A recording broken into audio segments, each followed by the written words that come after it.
Oh,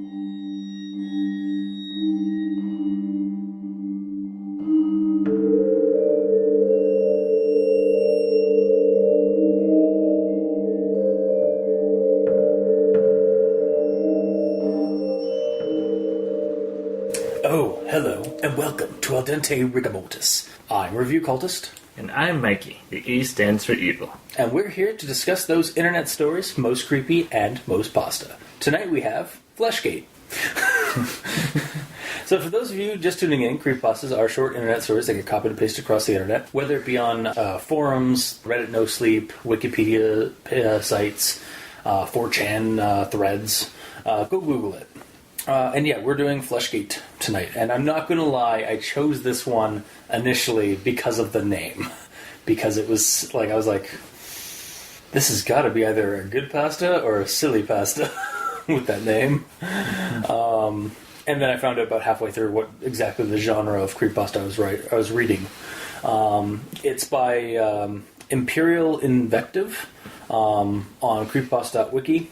And it's been read by several people on YouTube, such as Creepy Ghost Stories. And yeah, the Imperial Invective. It's not spelled that way, but I'll leave it in the description below. He's written a lot, apparently, according to his Wikipedia account. Like I just went, I went on. I was like, oh, what is it? And it's just a list. Cool. Like. It's one of those people that just keep that has written a lot of stuff, and he's also an administrator apparently on the wiki.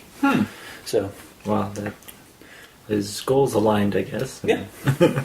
But anyways, so yeah, you can go check it out on the wiki page, or you can check out a reading of it, and we'll just dive into the the rundown. So this guy Evan goes on a hiking trip into the Gila. Is it Gila or Gila? Because I know the Gila monster is spelled Gila. I don't know. So they go to the Gila National Parks with his brother Ian and his girlfriend Jessica and their friends Oliver and Amy. Specifically Ian and Jessica's friends, not really Evan's friends. He's doing this to help with his social anxiety and introverted tendencies. And also to try and because he apparently had a bad freak out at work and stuff like that, so he's trying to get some go out to nature and get calmed down and stuff like that. So they start from the Gila cliff dwellings and plan to hike a looping trail that, while closed because of a storm or because of was it a storm, or was it just a landslide thing or something like that? Or it just hadn't been maintained? It just hadn't been maintained. Okay. They hadn't cleared the trails. So that's what it was. There wasn't any way to tell that you were on the trail, Gotcha. Other than you're walking in a general direction. Yeah. So yeah, they decided to follow this trail that, even though it's been closed to the public, they're still going to use it because it does the full loop, and they'll be able to use it to get back to their car by the end of the weekend. Basically, a weekend warrior kind of trip. So it's awkward goings, but otherwise all right at the first day. Although that night, Nadir asks Evan to help find her lighter, and also, but Evan just goes to bed, and he kind of feels bad about that in the morning because he hears from the other guys that they heard yelping and animal noises in the night. Mm-hmm. The next day, more howling, and then during nightfall, when Jerry asks to check the map as everyone started hitting the hay, Evan lends him the map to check it for replot part of the course so that they can check out this cool wellspring, and takes it basically takes it from Ian's pack and just lends it to him. The next morning, Ian can't find his map. And when Evan explains Jerry, they realize they had just lost the map to a complete stranger that Evan just gave to. Even though Jerry thought he knew the guy. That day's hike was bad, with Evan feeling like shit, and Lucas looking really shaky. When Evan asks what's wrong with Ian reminds Evan that Lucas has multiple sclerosis, and this was likely his last hike. When Evan tries to apologize, Lucas reveals to be a misshapen humanoid monster of flesh and lopes into the woods with a creepy gait. Panic time! The group realizes that monsters have been infiltrating their ranks, basically insinuating, kind of getting into their heads and making them think that there's an extra person among them when there shouldn't be, using some kind of supernatural powers of suggestion and some kind of limited human mimicry. Although it gets better, it seems to be getting better as they get more exposure to the group of people. Mm-hmm. Another day or two of the group trying to escape the woods and the creatures infiltrating their ranks before they realize it and have to chase them off. That night, Jessica comes out to keep Evan company on his watch, and after telling her about his breakdown at work and his secret love for her, they cheat on Ian. It's not until the morning it's discovered that Evan was duped by the monster and everyone's backpacks have been taken. Basically, one of the monsters became fully like a Jessica and tricked him. A few more days, and on top of feeling even worse emotionally, the group is now suffering from dehydration as the monsters seem content to just stalk them and waiting. At some point, after Ian drops his walking stick, Evan thinks that he is one of them, gets the walking stick, and basically is about to brain his own brother when he realizes that it's just dehydration that's making him act funny. This death march goes on until Evan sees hope in some trail markers that basically point them to the end, like to where their car is parked. And then he also realizes that there's another monster infiltrating their ranks, and he confronts it. And it becomes basically his girlfriend Heather that he never had. And just as it seems, Evan is going to give in to the new implanted memories and whatnot, or like struggle with like, is this real or is this fake? Am I been hallucinating the whole time? And he basically smashes her over the head and just beats her to death with the walking stick. All the while, basically still having these like broken, or her saying through a broken face that she loves him, and memories flooding into him about their life together. They escape as other monsters drag the body away and find safety. Though the group is shaken but safe, even after months since the event, no one will talk to Evan about the hike or the monsters. So he vents this account to the internet, basically, and his feelings of himself on the story, as he doesn't like the person he is. Even if it was a monster in disguise and inserting false memories into his mind, what kind of person is he that would face such love from someone and still kill them? Mm-hmm. Like, he's left with doubt of like what kind of person he is. Like to have that, like have those memories and stuff like that, have that person right there, like basically trying to calm him down, and then he still just like takes her down, basically. Mm-hmm. And that's the end of the story, basically. So, my thoughts on this one. So first off, yeah, this is so halfway through. So about a quarter through the story, I realized that it was the story was actually a Skinwalker story, or at least that subgenre of creepypasta that is Skinwalker stories. And actually, I think those were probably one of the first creepypastas I came across when I was in college. One of my buddies at college started showing me like creepy stories that he'd find on 4chan's like paranormal threads, and they were almost always like Skinwalker stories, and they always had like the same kind of tropes. Like group goes into a national park or into the woods for camping trip. Group gets infiltrated by a monster by like it. Either somebody goes off and like comes back acting weird, or suddenly there's just an extra person that the story tries to like, oh no, they've always been there, and then reveals like, oh no, then one of the characters realizes they haven't been there the whole time. Mm-hmm. They become a monster. Usually there is an attack, or the group tries to flee, and then sometimes they escape. But then by the ending of it, you're left with like kind of a zinger of like, oh shit, I think one of the people that escaped with us is actually one of them. So that's kind of this, like they usually follow the same plot points. Mm-hmm. And about about that point, like about quarter into the story, I was like, oh wait, they're in the New Mexico National Park. it's Skinwalkers. And then I realized what Fleshgate was a reference to, because it's Fleshgate, as in flesh, gate, G-A-I-T, which is just another word for locomotion.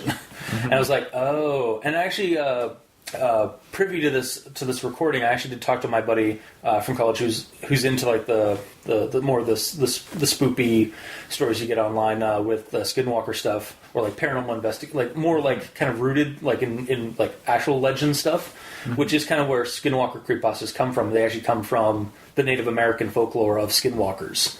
However, Fleshgate ones are apparently actually a subgenre of Skinwalker stories that are popping up, where they're not quite as like the Skinwalker legends, but they're basically a variant based off of all the creepypastas that have come out.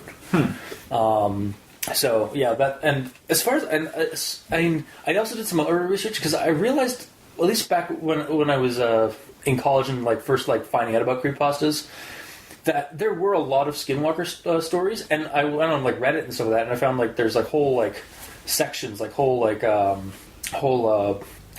what's Reddit No Sleep? Like is that like a thread, or is that like a topic line? Like the word's not coming to me for like what kind of thing that is on their boards. Is that a channel? Well, subreddit. Yeah, subreddit. Yeah, there's actually a whole subreddit for Skinwalker stories. In the like near the No Sleep stuff. So about halfway through, I'm like, oh, it's a Skinwalker story because they're in there, and I should have been clued on by the fact that they're in New Mexico and they're going out to a national park. And then about halfway through, I realized, oh, that's why it's called Fleshgate. So yeah, that was a little bit of my backstory on my research on it, or my like previous relation to like these kind of stories. As to the story at hand, it does follow some of the tropes of Skinwalker stories, like the group goes in the woods, group realizes they've been infiltrated, group escapes, but the monster might still be among them. Although with this one, it's more or less we're kind of left off to kind of wonder if the character did actually kill his girlfriend, and that the monsters have actually been trying to transplant that there was no fifth or sixth person among them. There's a lot of grammar-wise, there's a lot of run-on sentences, like a lot of them. And I was like, I sent Mikey D Stands for Evil a message when I read this one. Basically, he's like, "Oh no, you guys are rubbing off on me. I'm starting to see all the run-on sentences." No. I do have also some other problems with the actual like story itself. So here's a quote: "It growls, hisses, and snarls. It doesn't talk." Both Nadia and Jerry spoke fine, for day one. Yeah. So why can't the one that was talking to them, or like that was walking among them? Yeah, even like the night of the event, Jessica comes out and basically like hooks up with this creature hooks up with Evan as a tricking factor. And we're left off to think that I think I touched on that. Anyways, moving on. The other one, some other stuff I had. Basically, what you're saying is that they spoke perfectly fine until you get to Lucas, who has multiple sclerosis. But that's because because these things seem to have some kind of supernatural, psionic, or maybe it's like some kind of psychic ability to like read minds, because they basically pulled that from Evan and Ian's mind, because their mom was suffered from multiple sclerosis. But it's sort of they can speak perfectly fine English. Why all of a sudden does... My only thing I can think of is that it's harder to mimic a full human when there's multiple people around, because in the cases of Nadia, I think it's Nadia? Yeah, Nadia and Jerry. It was just, and Jessica even, it was just talking to Evan, and Evan was the only one awake. Whereas when it's among them, it's basically the best it can do is just kind of be quiet and just appear human. Yeah, well, and it sort of makes sense because it's you can only really affect one person's mind at a time. Yeah. In that regard. But it was getting until it was getting better, basically, until it was adapting itself. Mm-hmm. So. Another thing I had was, as we walked, we could hear the sounds of distant animals yowling and calling out to each other. I'm pretty sure that has to be distant. Yeah. Here's another one. How many of us are there right now, and how many does your car sit? Pretty sure there has to be here. Actually, I went over this one a couple times because like, how many of us are there right now? Yeah. And how many does your car? How many of us are here right now? Yeah. And how many does your car fit? But it could go either way, I guess. How many people are there? Yeah. Now?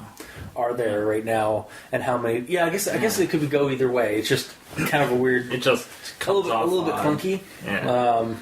The thing writhed on the ground on its back for a few seconds, making it that pitiable noise before it reached back and its arms and pushed itself upright, its hands and this ball. Wow, this thing is just okay. I gotta reread that. Hang on. The thing writhed on the ground on its back for a few seconds, making that pitiable noise before it reached back with its arms and pushed itself upright, its hands and the ball of its feet. I think it's missing a word between upright and its hands, maybe on. Also, this is just a really clunky run-on sentence. Yeah. Yeah. That I was like, the idea of I think I have a few more, but I'll get on them in my notes as my notes go through.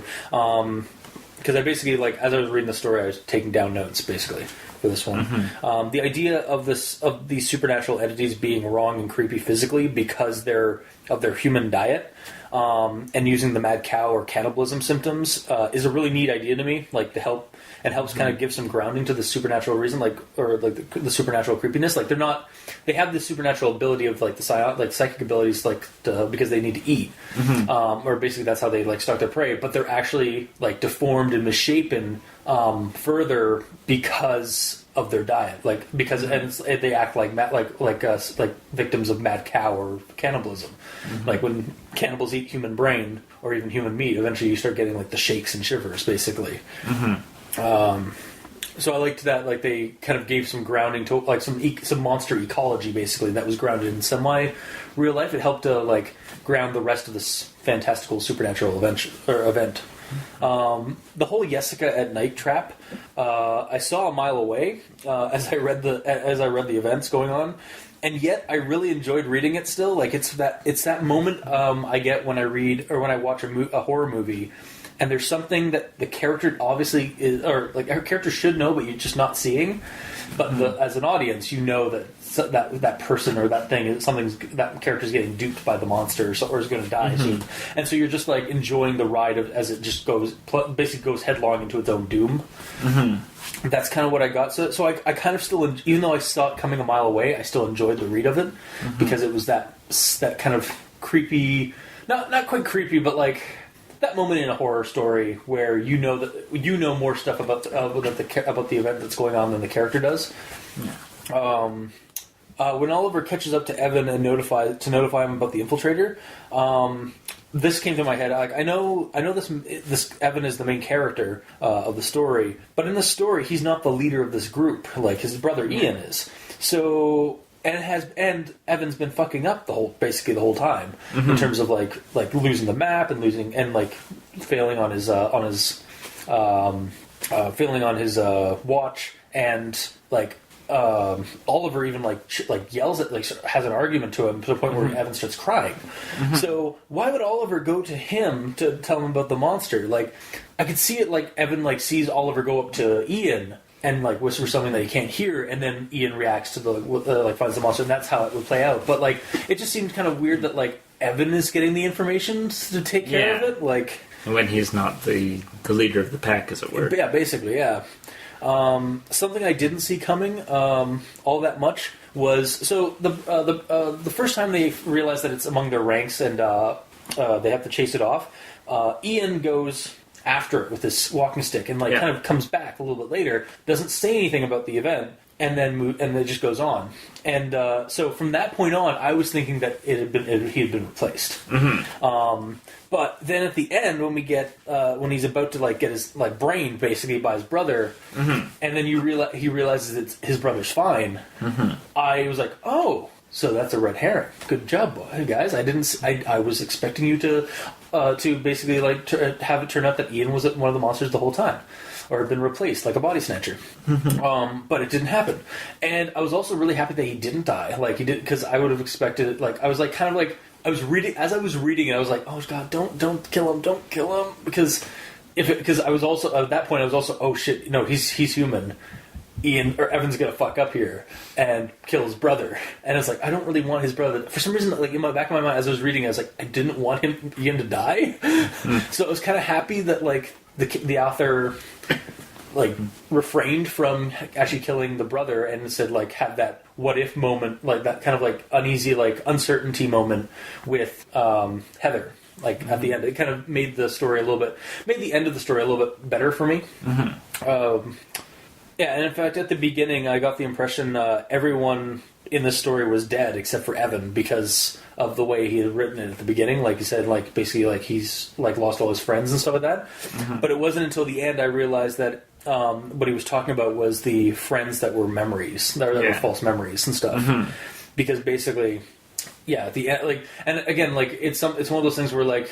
You go into a story like you were told, we're given a little bit of an expectation, and then we realize, and then you get a little revelation at the end. It's like, oh, he wasn't talking about the people that went out into the woods with him. He was talking about all these false memories of people that he thought he knew and had like basically social life with, but ended up being just basically monster implantations. Yeah, in the end, I keep wondering if. Oh yeah, this is a quote. I keep wondering, or. In the end, I keep wondering if what I did was right, or that's how it should have been said. What it actually says is, in the end, I keep wondering if what I did was I right. That last I needs to go. Because it should be, if what I did was right, not what I right. This was, otherwise, this was a deeper ending and plot than I was expecting. Like, again, usually Skinwalker stories have a basic, kind of a simple beat to them, because they're usually only a couple paragraphs long, and it's just like, but who was Phone? kind of thing at the end, like, just for that zinger of, like, but who was the Skinwalker, like, among us now? But for this one, like, it actually it uses the Skinwalker concept, or the idea or the plot, the narrative of the Skinwalker story, and tries to like give us this like a story about suffering from social anxiety and paranoia, and also like memory manipulation or memory loss, because like these characters suddenly like have these memories of people that these creatures are fucking with them, but like the main character is already suffering from basically kind of a mental illness or social illness. So it almost reads, and then past all the bad grammar and spelling and other flaws, like a movie screenplay, or like a movie rundown, basically, or like the plot points for a movie. Like, I'd like to watch this horror movie, because it's the kind of horror movie I would watch, because it's got kind of the same beats as your standard like horror movie, or where they're trying to tell a different story with the trappings of a horror genre. But that's basically my notes otherwise. So, Mikey, stands for you. What do you have? Well, just going off of what you just said with the whole sort of this could be a movie type thing. The biggest issue with that is names. Like, if it were a video, you would know the names of all 5 of the group of friends. You would see their face, know who they are, and then when it comes to people, Nadia and Jerry and Lucas and all that, you would know. And that's, in my opinion, fine for the audience to know that something's not right. Yeah. But if the character doesn't know, that's fine, right? Yeah. Like, you don't lose a whole lot of anything with that, and that's sort of brought to light with the whole Jessica situation, where it's another character that already exists, but you're caught off guard because it's taken that form. Yeah, I guess the Jessica one's a lot easier to. I get what you're saying. Like the Jessica one's a lot easier to adjust for a movie. Like if this was to become a movie or like be a movie or something like that, versus like it's kind of harder to have like, oh well, yeah, Jerry always existed or Nadia existed, for the audience to believe that. And whereas as a writing thing, it's kind of. It's employed really. I think it's employed better as a. I do actually. I'm kind of tracking back a bit. It is kind of done better as a written form, like as a story, because it's kind of playing on that plot device or narrative device of like if a plane crashes on the border of Canada and the U.S., who are they bury the survivors? Like it plays off of that whole you to try to catch those the thing is like, well, wait, where are these guys coming? Because they never actually say Oliver, Amy's names until later on in the story. Later on, so you think know. You think Nadia is one of the friends? Exactly. You don't know who the other couple is. Yeah. Essentially, there's two names that you don't know. Yeah. And it's not until even it's basically not until Lucas when you're like, wait, there's a fifth person or there's a sixth person here. Mm-hmm. Yeah, the character. Although you can kind of see, I kind of predicted, like I kind of saw that Nadia was probably something off, and Jerry to a degree, because like Jerry was wanted the map to check out a detour and stuff like that. It's like it's kind of at the very least the well-used trope in movies or as soon as I heard the map was like being given to somebody from like somebody else's pack, it's like, oh, it's Blair Witch Project, we're gonna lose the map. They're getting lost in 5, 4, 3, 2. Next paragraph. Yes. Sorry, continue. So yeah, well, basically covering the names. I know why he didn't tell us the names from the get-go. Yeah, because that's how he made it out. But if you already have the names, names is one of my beefs with because the characters find out. Yeah. Like right after, So at the same time, though, it's. I still enjoy. I like the. You like the reveal that something crazy is going on. I like that. I like the device it uses because otherwise. Like you're either going to have to be like I like because it adds itself to the whole idea of like these things are infiltrating your mind basically and making you think that there's another person there, or like there's another there's another character there that shouldn't be there that the audience realizes is false, but the characters don't. Versus or otherwise it's just going to be Jimmy went out for a pee and he came back acting weird. And then it's revealed that Jimmy was replaced by a monster.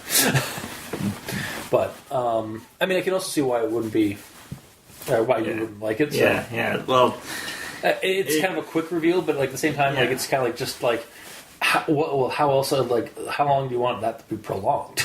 Like when would be a good time to prolong that till? Well, it's just the quick reveal is fine. Yeah. What I'm saying is like if we already know the names of the 5, and then it seems, and then he's nonchalantly talking to this 6th person, and then everyone has a realization, there is no 6th person. Yeah, and that's the point of the... that would be fine, but, I mean, it's okay for the audience to go, who the heck is this person? Yeah. Like, that's what I'm getting at. Like, you can have that reader go, who the heck is this? And then a couple lines there's like, oh, it was a monster. Yeah. Like, so but, I'm confused now. So you can still do it. But I would have, I think, liked it better if I knew who all the 5 people were, rather than later on when it's revealed that it's Oliver and Amy. All right, fair enough. I disagree, but because otherwise I don't think that would work. So.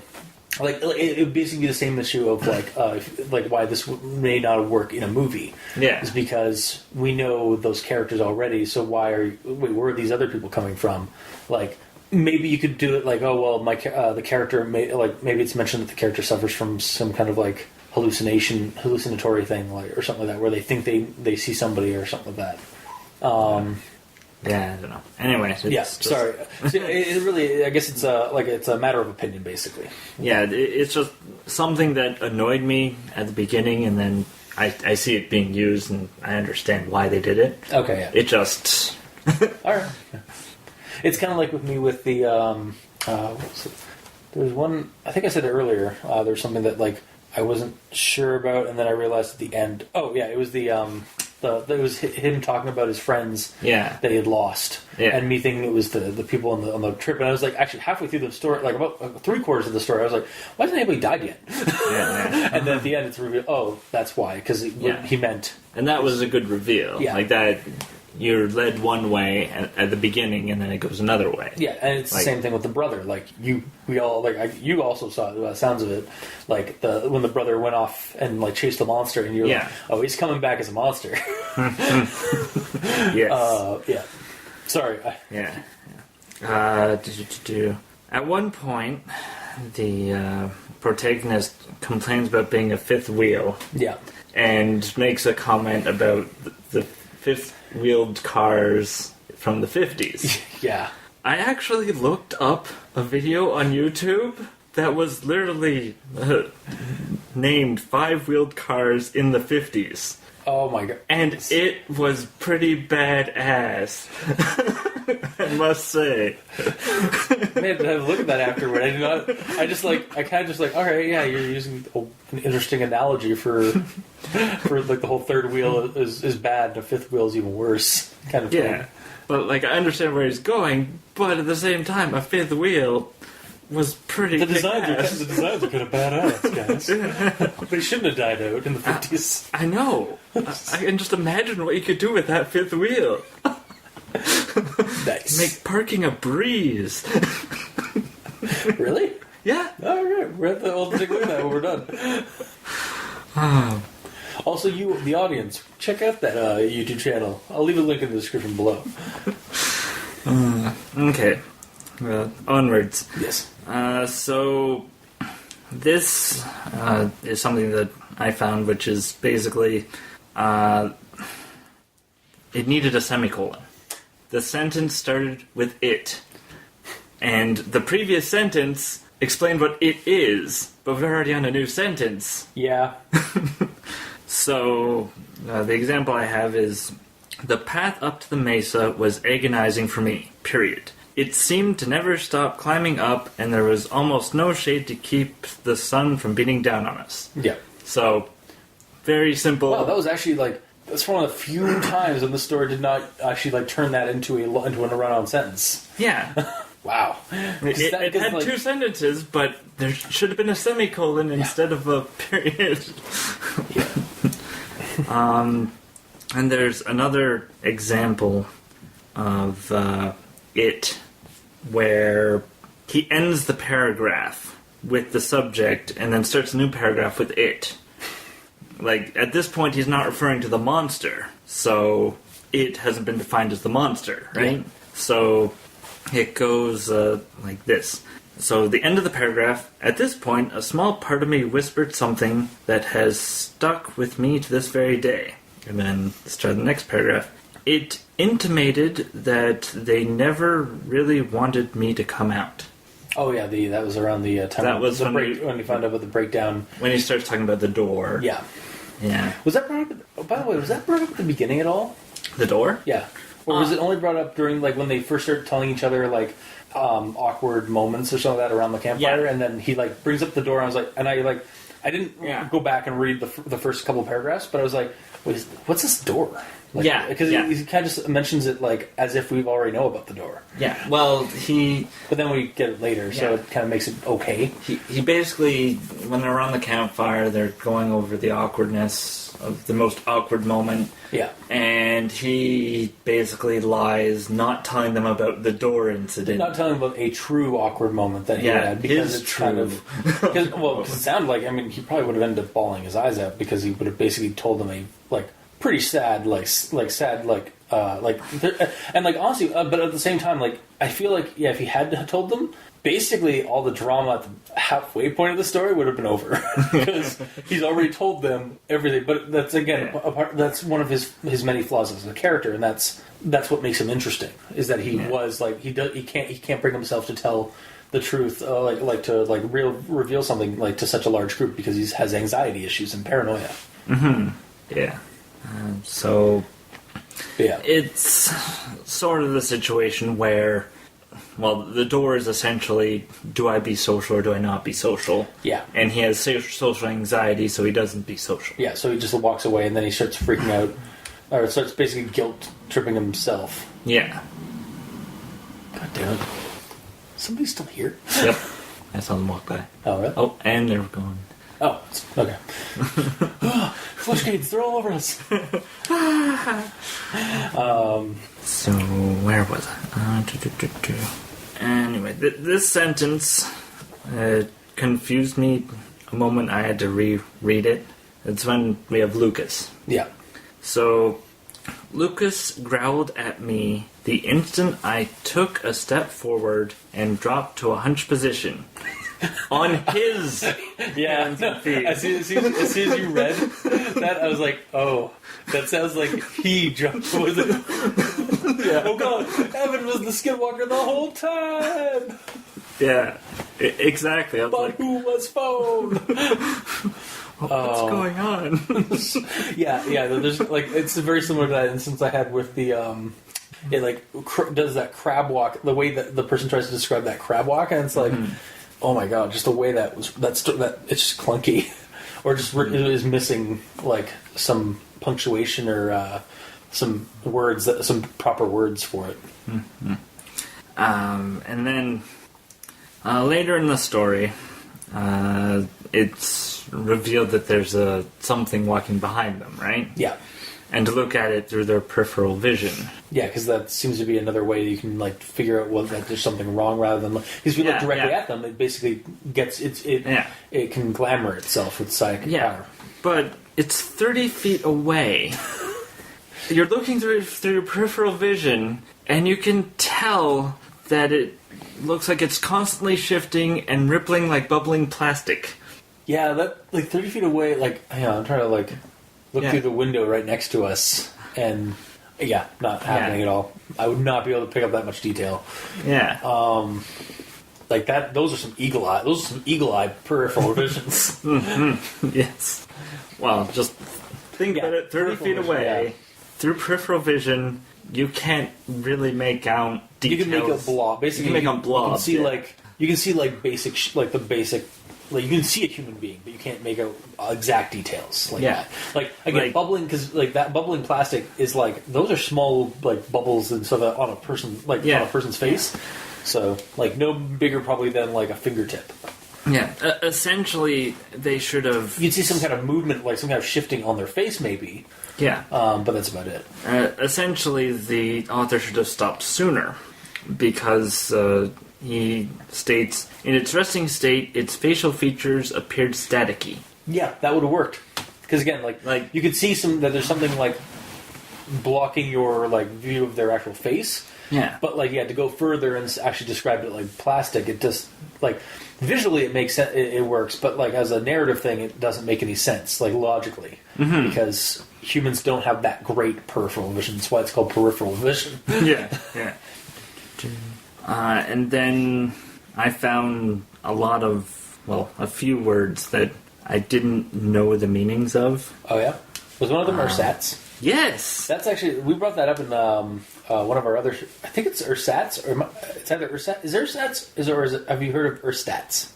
It's ersatz, because there's no extra. Is ersatz the same thing as ersatz? I don't know. Quick editing thing, I'll just look that up, because, oh shit, somebody called me.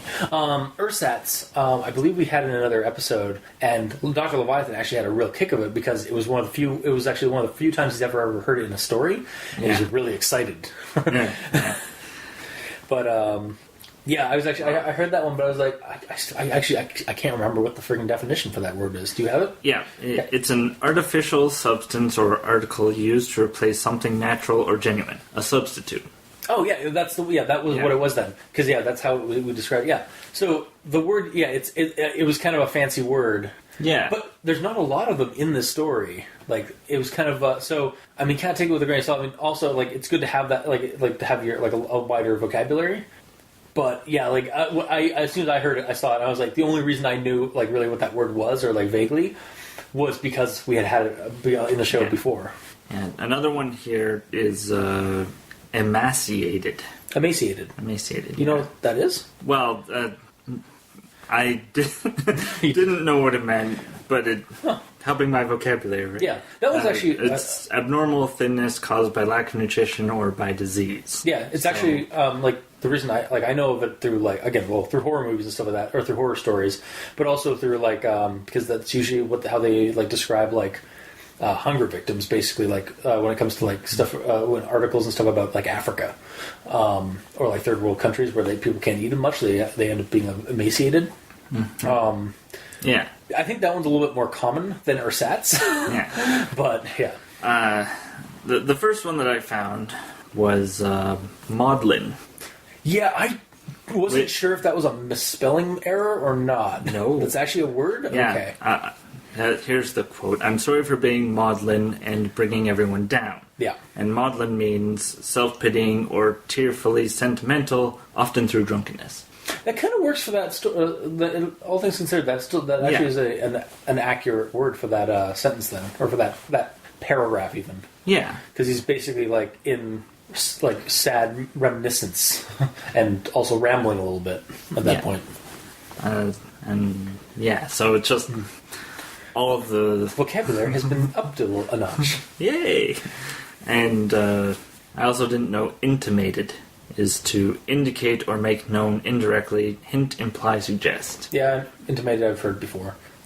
It's not a common word, but it's one of the, it's more uncommon than rare, use. Yeah. And then my other comment here is about the monster and how the protagonist sort of assumes that it's there to eat them. Well, yeah, but that's... I mean... but it's kind of a safe assumption. Oh, shit, hang on. We're just going to wait for that. Wait for him to walk back. Just walking back. For the audience at home, we're hiding from skinwalkers right now. Actually, I guess up here would be Wendigos. That's just something I'll bring that up after, during the end part of it, because... Anyways, what were we just talking about? The monster. Monster eating people, right? Yeah. To me, it kind of made a little bit more. It kind of makes sense for the situation they're in, because they're in a place. Gila National Park is a pine. It's basically a cedar forest, but it's also near mostly desert. It's in the southwest of the United States. It's in New Mexico. So I kind of, when anything that's stalking you in that kind of environment is probably stalking you for food, or because you're prey. However, by the end of the story, I was actually left unsure, because honestly, it felt like these guys are just lonely. Yeah, they're just looking for love. Honestly, yeah, that's kind of it. You could have had a skinwalker girlfriend.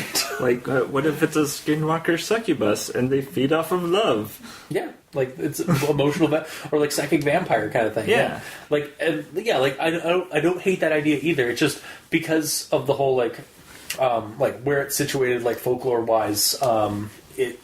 We tend to lean toward food, because these creatures are usually the creatures of folklore in south and of that the skinwalker or the Wendigo up north are cannibals. Basically, they're meat eaters. They hunt human flesh for human flesh. I guess it's the same as a werewolf kind of thing. But yeah, no, I like the idea, the end, because it does kind of hint that it wasn't actually stalking them for food; it was stalking them for companionship, basically. Yeah. So. And it's you get a sad feeling for the monster as a reader, not just the person who killed the guy, because for some reason when you do harm to them, you get emotional feedback at them, back at you, you feel pity because they've inserted that into your mind. I may have to touch on that later, after you're done your notes, because I left something out of my notes that I wasn't quite sure fit, but it's nitpick at best. But anyway, sorry, continue. Yeah, and then you could, if it is going for love, then theoretically it could target couples.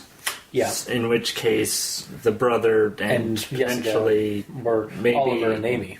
Well, potentially Amy, because we hear about Oliver a lot sooner and stuff like that, and at least Amy one of them, if one of them was replaced, and actually then it's feeding off the love of their mate, essentially. Yeah. And then because there's this fifth wheel, someone who doesn't have anyone... That's why it becomes Heather, basically. It becomes Heather because it's already fed off of him by pretending to be Jessica. And now has, figures out, what he needs, what he wants. Yeah. And actually, I like that, I like that as a monster a concept for it. Yeah, it's kind of creepy, like, but it's kind of also kind of a neat idea as a supernatural monster. Mm-hmm. And it also kind of breaks the mold again, like, because, like I said, a lot of these monsters, at least in folklore, that are derived from like a folklore monster, they tend to be just predatorial when it and like they feed off of like tangible substance like human flesh and stuff like that. Whereas I think it's interesting to kind of switch that up a notch and have it be like it's actually like feeding off of your emotional state, or like the basically like the like kind of what's the word, euphoria. Mm-hmm. Is basically what it would be. Yeah. It feeds off of euphoria, or like what the concept of or like companionship and stuff like that. Mm-hmm. It's basically a symbiote. It would either be a parasitic or symbiotic relationship. Yeah, that it forms with you, like a succubus or an incubus. Yeah, and in this case, it would be easier to just sort of take the memories of someone and then plop themselves in someone else's life, and away you go. It's like we've always known each other. We have family now. And yeah, then at the end it was like, yeah, like I kind of felt sorry for the monster that he was killing, because even if that was like, it's kind of a lose-lose scenario for Evan, because like on the one side, if that was the point of like basically they were trying to like separate one of the characters by basically imprinting that she never existed and that there was a fifth wheel, and basically Heather actually did exist as a human, and basically he killed her and left him for them. That's kind of that's shitty, because you basically just killed your girlfriend. Mm-hmm. And then if on the other side though, if this creature was actually genuine in like trying, it wanted to form this like companionship with you because that's what it feeds off of, but it's not really a harmful or toxic relationship, which it didn't seem like it was trying its best to be like as nurturing and stuff like that to him. Again, loose. I mean, yeah, you have a monster girlfriend, but you have a monster girlfriend. That's kind of cool. Yeah, exactly. And it can assume a different. Well, like a form like that's more appealing than its natural self. The thing is that yes, it can assume a different form, but it wouldn't. It would just give you memories in the morning of that great sex you had last night, and not have to do anything. Horrible. Oh yeah, that's true. Yeah, that's true. Wow. Yeah. So it's still a lose-lose situation. Yeah, it's really just a lose-lose situation. And that's the point of a horror story. That's the difference between a horror story and an urban fantasy, or a modern fantasy story. Is that there's that scary, or like sad, scary part of it. Like, or that darker turn to it. Mm-hmm. Yeah. Do you have anything else on that? No, that's the end of that. Was the last one? Notes, yeah. No, I was just going on basically repeating that, like, yeah, I like the idea of the, like, how we both found, like two interesting, like, ideas about, like, this, like, basically this story, like, helps to, like, build up the ecology of the Fleshgate, or the site, or the Skinwalker creature. Mm-hmm. Yeah, I don't know, like, there's not really much of a difference in the two types of stories, except that one's a little bit more about the thing in integrating itself into. Actually, we've done two stories like this before. Like A Mouthful of Pennies is one that's very similar, because basically one of these creatures infiltrates this family of two, which is basically the dad and the son, and the son, the dad basically is the thing that's replaced, and the son basically smells copper in his mouth. And that's kind of the indicator. And it's the same thing. Apparently, that's another one of the tropes, or like another one of the things that's brought up in commonly in some of these stories when it comes to like shape-shifting creatures that infiltrate you in the woods.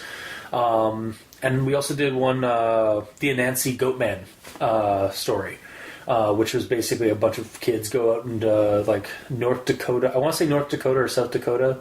I apologize. No, it was Alabama.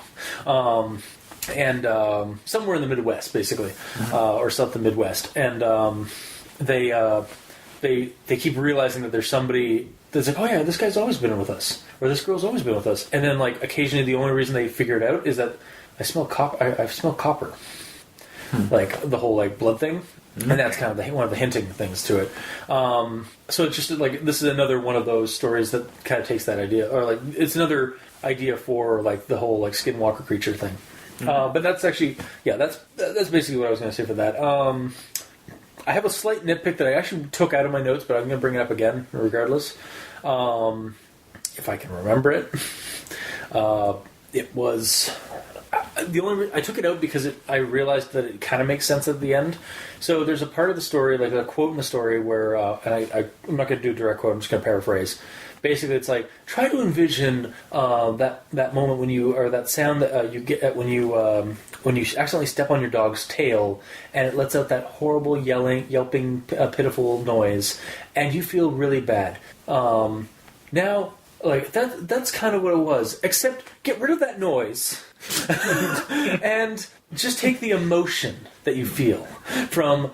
So that, like, and when I first read it, I was like, so I'm going to describe something of what it kind of sounded like. Now get rid of that sound because it sounded nothing like that. But it was, and then I was like, what? and then I read a little, and then I remember reading a little bit further the second time around, and I was like, oh, but he's also trying, like, he's not trying to convey the description of the sound. He's actually trying to convey the emotion that you get from feeling pity for something that you've actually stepped on. Yeah. But when you first read that, it's like, wait, what? Let me describe this sound. And now ignore it because it has nothing to do with what I'm trying to do. And I was like, yeah, that's basically that's basically my one, like, semi, like the nitpick that I removed because I realized it wasn't really going anywhere. But it merits fun, like it merits bringing back up because it was kind of just silly. And it also assumes that the reader has stepped on the tail of a dog or knows what that sound is. A dog person, yeah. And and they do, but at the same time, he also does describe, like, why that he's bringing that up, like using that as an example. He explains the example more so in case you aren't a dog a lover or like a dog person. Yeah. Because it would go the same way as a cat or like any animal that you have, or if you accidentally if you step on a cat's tail, it's not gonna really meow at you. It's just gonna bugger off. Yeah, and you're gonna feel shitty because you accidentally stepped on your cat's tail. Yeah. So all in all, for this story, it's got some meat here and there, like with the creature, like with conceptualizing the creature, and then using the story of the Skinwalker or the Fleshgate as like a narrative wraparound for the story of, like, social anxiety and paranoia and stuff like that, which it gave it a deeper meaning, at least that I, like, read into, and I don't think it's too much of a stretch to really see in the story. But it's just got to be prepared better. Like, there are, like, to the writer, like, should the writer go back to this, go back, like, if they hear this and take anything from it, like, go back, take the story, and just go through it, like, have somebody look at it and edit it, because otherwise, like, I feel like if the story got fully, like, re-edited, like edited up, like, got rid of all the issues, like, maybe make some of the sentences a little bit less run-on and stuff, just all the simple stuff that we always bring up on the show. This has a lot of promise, first, as an actual story. Because now that we're going into recommendations, I want to recommend it, but because it's a Skinwalker story that I haven't completely heard of already heard of 100 times. It does follow the same kind of tropes as a Skinwalker story, but it does something more with it. But the problem is that the run-on sentences with the grammar, the story as it is, I'd only tentatively recommend if you're a fan of Skinwalker stories and your bar for reading creepypastas is moderate. Because otherwise I can't recommend it because of the like, you need to edit this. I would fully recommend the story if it got a full edit and, like, all the errors were removed and all the, like, the grammar was done up and stuff like that, and, like, some of the sentences were reworked to be simpler so they're not as clunky. But yeah, because it has, like, such simple problems that need to be fixed, for me it's, I guess, a tentative recommendation. Because I want I like the story, like, I like the plot, I like the ideas that are brought forth in the story. I don't think it actually, I don't know, I was trying to look at it. It didn't seem too rushed. There's a lot of words. It kind of, I was actually kind of glad, like, at the beginning, when the monster, like, kind of just, like, when Lucas basically, like, becomes a monster, it kind of just, like, door down, and suddenly we're into monster mode. It kind of had the same, like, pacing, or the same, like, feel, or the same, like, speed as a horror movie. And I keep using the horror movie analogy, but that's because it kind of feels like a story that is like a novelization of a horror movie. or a write-up of a horror movie's like plot. And I think that's why also one of the reasons I like it is because it kind of treats itself not as just a, oh god, skinwalkers are infiltrating us, we gotta run. It actually kind of takes its time and gives us some information about the characters and like gets us to like the characters and then gets us to hate some of them and feel for this guy's plight as being a socially awkward, paranoid person. And then, then we have monsters. So, yeah, tentative recommendation for me, The Review Cultist. But Mikey, let's hear your recommendation. I'm actually going to recommend it. Sorry. Okay. Now, that being said, it may very well be because it's my first Skinwalker. Yeah, you weren't on the show. You weren't on there for Nancy or for Anansi's Goatman or Mouthful of Pennies. So yeah, and it doesn't fall into the whole trope where people die. That's true, because, I was actually surprised that no one died. Except for the monster. And then it can be argued whether or not that was a monster or not, because, again, like the other character's it's like, what the hell, dude? And he just moves forward, like, we gotta go. And then, so you're not sure, and they never really bring it up again, because no one wants to talk to about the events again. Yeah. So you're not sure if he actually, basically sacrificed his girlfriend to the monsters so they could escape, or just basically killed one of the monsters, and while they were still under the influence of the monsters, thinking it was a person. Yeah. Okay. Yeah. Cool. I'm glad that this is your first one, because we have a couple more on the in the roster because at some point, either in the next couple of episodes, we're going to be doing Skinwalker and Skinwalkers, which are from the Creepypasta.wiki site. Oh. Basically. Oh. Oh my god, they're talking now.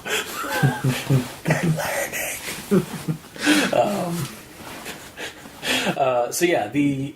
Just because I realized that it's one of the things that we actually haven't done a whole lot of Skinwalker stories, and this one, I didn't realize was one until we brought it up, or until it was basically presented in the story. I was like, oh shit, and I was like, okay, well, you know what, Skinwalker subgenre is kind of at least as far as I can tell, or to my knowledge, is a fairly common creepypasta genre. So we should have a few Skinwalker stories presented on the show, more than just the ones that aren't just directly called Skinwalker stories. Mm-hmm. But as your first basically first preview into Skinwalker's stories, this one wasn't bad.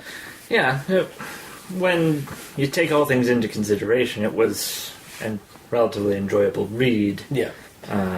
Which is sort of hard to find when it comes to creepypastas. Yeah, there's flaw. They're flawed. But yeah, yeah. Well, it can only go downhill from here. So, all right. I guess that's this week's episode. So, if you like what you heard, if you didn't, leave us a comment in the comment section below, wherever this gets posted, whether it be on QE6, Facebook, YouTube, Tumblr. We're both on Twitter at E stands for Evil for Mikey and Review Cultist for Review Cultist. And you can send us a rating or review on iTunes. Every little bit helps. You can check out the title cards for each episode on Tumblr at crazonstudios.tumblr.com, or on YouTube with the video versions of these episodes. Basically, just a title card with the music, or with the music, a title card with the audio attached to it for your YouTube goers. And you can send us emails. Go to aldenterigamortis@gmail.com. That's aldenterigamortis@gmail.com. Where you can also send us suggestions for other creepypastas you'd like to discuss on the show. Hey, if you have some Skinwalker stories that maybe break the mold, kind of like Fleshgate does, send us a few suggestions. You can also support us. Go to Patreon and look up Al Dente Rigamortis. We have, depending on the tier of patronage you go on, we have behind the scenes content, extra episodes that don't get aired on the main show, actual plays of games that we've run based in basically a creepypasta world, and early access to episodes, at least a couple of days ahead of schedule. So, until next time, I have been your host, Review Cultist. And I'm Mikey. The E stands for evil. And this has been Al Dente Rigor Mortis. Sleep well.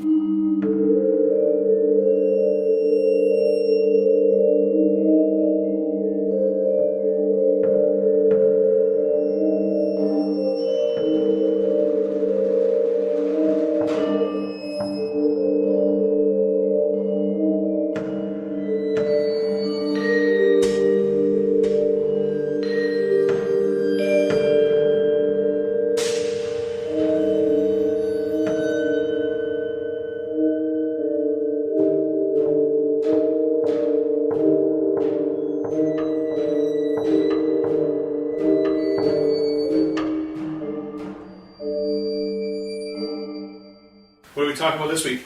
Well, the title I chose it because of the title. It's called Fleshgate.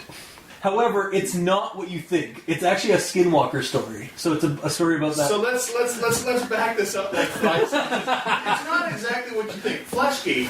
It's about a skinwalker. Yeah, like Now, okay, so skinwalkers I've met in my time result in one of two problems: skinwalkers internally or skinwalkers externally. I just, want you to rethink what we're discussing here. Let's put it out there, Fleshgate. yeah, no, I know. Sounds like a porno to me. You want to talk porno? Let's call a spade a spade. Call a spade a spade. Call a spade a spade. Call a spade a spade. Call a spade a spade. Call a spade a spade. Call a spade a spade.